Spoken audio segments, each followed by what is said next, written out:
El Señor esté con vosotros. Lectura del Santo Evangelio según San Juan. En aquel tiempo muchos de los discípulos de Jesús dijeron: este modo de hablar es duro, ¿quién puede hacerle caso? Sabiendo Jesús que sus discípulos lo criticaban, les dijo: esto os escandaliza. Y si vierais al Hijo del Hombre subir a donde estaba antes. El Espíritu es quien da vida, la carne no sirve para nada. Las palabras que os he dicho son espíritu y vida, y con todo hay algunos de entre vosotros que no creen. Pues Jesús sabía desde el principio quiénes no creían y quiénes lo iban a entregar. Y dijo: por eso os he dicho que nadie puede venir a mí si el Padre no se lo concede. Desde entonces muchos discípulos suyos se echaron atrás y no volvieron a ir con él. Entonces también Jesús les dijo a los 12: ¿también vosotros queréis marcharos? Simón Pedro le contestó: Señor, ¿a quién vamos a acudir? Tú tienes palabras de vida eterna, y nosotros creemos y sabemos que tú eres el Santo de Dios. Palabra del Señor.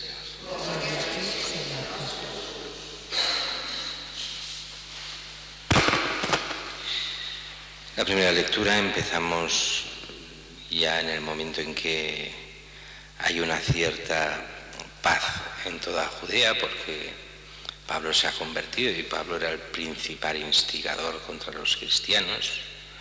Pues se nos empieza a hablar, al menos durante un tiempo, de Pedro y lo que va haciendo Pedro. Y dice que la iglesia va creciendo muy rápidamente. Y Pedro, pues que va recorriendo el país, él es en nombre de Cristo el pastor universal, y va recorriendo las diferentes comunidades.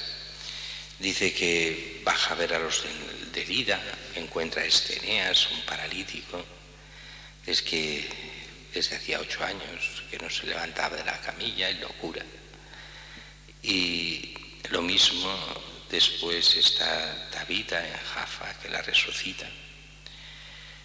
Y todo eso pues va afianzando la fe de esa iglesia primitiva. En el fondo, lo que vemos en Pedro, lo que veíamos en Felipe, lo que veíamos en Esteban, era que se iba repitiendo, y lo que hemos visto el mismo Pedro, repitiendo los milagros de Jesús. La idea de fondo es muy clara. La iglesia continúa, es la continuidad de lo que Jesús hace. Jesús ha venido a salvar al mundo, y esa misión de salvación que ya se ha cumplido en la pasión, muerte y resurrección de Cristo, y con toda su vida y sus enseñanzas, la ha de llevar a cabo la iglesia, y la iglesia es en su conjunto el cuerpo de Cristo. Y por eso se repiten pues estos milagros que habían visto en Cristo, se repiten en los apóstoles. Algunas veces podría pensar: bueno, esto solo se daba antiguamente, hoy esto ya no pasa. No es verdad, hoy los milagros continúan, y continúan de forma curiosa. Hay muchísimos milagros hoy, lo que pasa es que Dios los concede a quien quiere y como quiere. Y hay gente que se muestra que queda totalmente sorprendida, gente que menos se lo puede esperar, y que de repente le vienen pues hasta milagros eucarísticos. Hace pocos días pasó uno en un sacerdote de aquí de Barcelona, donde estaban en la misa, habían consagrado muy pocas formas, y resulta que no había desaparecido la llave del sagrario. Perdón, consagrado pocas formas, solo había consagrado una forma, la forma del cura, y basta, la grande, pero que era pequeña, como las nuestras. Y bueno, partió 4 o 5 veces la forma, o sea que podían haber 7, 8, 10 trozos como mucho, porque no da para mucho estas formas grandes. Pues eran más de 30 personas y comulgaron todas. Y el mismo cura, que la gente no lo veía, o sea, no se daba cuenta de lo que pasaba, y dijo al final: hemos asistido a un milagro eucarístico. Y la gente no lo entendió, o la mayoría no entendió. entendieron de qué estaba hablando, y era ese milagro, era el repartir y que realmente todos pudiesen comer con una sola forma.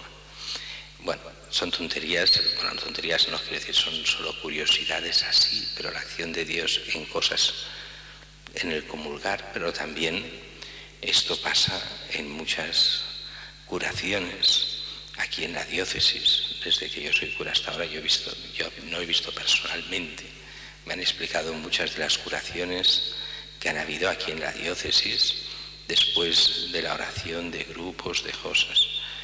Recordaré siempre el que explicaba el cardenal Carles, de un grupo de neocatecumenales, de aquel niño que tenía, un niño pequeño, que no recuerdo la edad del niño, podía tener 6, 7 años, una cosa así. Y ese, lo que le pasa es que le descubren un cáncer en la cabeza y con 3 tumores. Le operan y descubren que 2 se los pueden quitar, pero el tercero, si lo quitan, lo matan. Así que se queda en el cerebro. Bueno, al día siguiente de la operación, o 2 días después, no sé si 2 o 3 o 1, es igual, toda la comunidad rezaba por este niño y por su familia. Y el niño, al cabo de 2 o 3 días, dice: yo me encuentro bien, me quiero ir a casa. Y saltaba en la cama y se encontraba bien. Los médicos, como siempre en estas cosas, pues bueno, puede ser una reacción después de la operación, ¿qué tal? Bueno, le hicieron las pruebas oportunas, el tumor no estaba, el que habían dejado ahí dentro, y el niño absolutamente curado. Y todo por el poder de la oración y de intercesión. Como esto, en Barcelona ha habido muchísimos casos. La gente piensa, no existen los milagros, y ya creo que existen los milagros. Y bastantes. Lo que pasa es que también hay que saber ver, porque los milagros es como estos milagros. Si una persona no creyente hubiese visto estos milagros, lo que hubiera dicho enseguida: este paralítico era un farsante, esta chica no se había muerto, tenía, yo qué sé, cualquier cosa, y entonces lo único que ha hecho es despertarla. Cuando no hay fe, no se cree. En realidad, los milagros no dan la fe, sino apoyan la fe. O dicho de otra forma, quien cree verá milagros, quien no cree no ve los milagros. Yo he explicado muchas veces aquel milagro raro de un amigo mío que le pasó, que ya abuelo, y el niño, el nieto, nace albino. Sabéis que los albinos pues a veces tienen problemas no solo en la pigmentación de la piel, sino también de los ojos, con lo cual les cuesta ver, pueden ver pero con mucha más dificultad. Bueno, pues de repente, cuando el niño empieza a gatear, se da golpes contra todos los muebles. Y van al médico y dice: el niño está ciego, no ve nada. Bueno, los abuelos, este abuelo que había sido ateo total, y se convirtió hace unos años y había educado en el ateísmo a sus hijos, lo que había mamado él. Y entonces, aunque intentaba con los hijos, pero claro, intentar la conversión cuando ya son mayores es mucho más difícil. Y además cuando no han tenido ninguna educación religiosa. Bueno, los abuelos se fueron a Lourdes a interceder y a pedir el milagro para el niño. Se van el fin de semana, el viernes estaba ciego el niño. El lunes vuelven a casa o el domingo por la noche, después de haber estado ese fin de semana en Lourdes. Y el niño ya ve perfectamente. Bueno, conclusión de los padres. Bueno, es un problema de crecimiento, hay momentos en los que no se ve y momentos en los que se ve. Ya está, no hay ningún problema. Quien tiene fe entiende lo que pasa, lo ve. El que no tiene fe, como decía Chesterton, quien no cree en Dios es capaz de creer en cualquier cosa. Así que lo que pasaba allí es cualquier cosa, lo que sea, no importa. Quiero decir que los milagros continúan, aunque aparentemente no los veamos. Y nosotros nos basamos en un milagro especialísimo, que es la resurrección de Cristo. Por eso muchas veces dicen, bueno, esto de la vida eterna, de la salvación, nadie ha vuelto para explicarlo. Ningún muerto ha venido a decirnos qué es lo que hay. Pues sí, Cristo resucitado es el inicio de nuestra fe. De eso somos testigos todos los cristianos, de que Cristo ha resucitado de entre los muertos y es el que nos prepara para la vida eterna.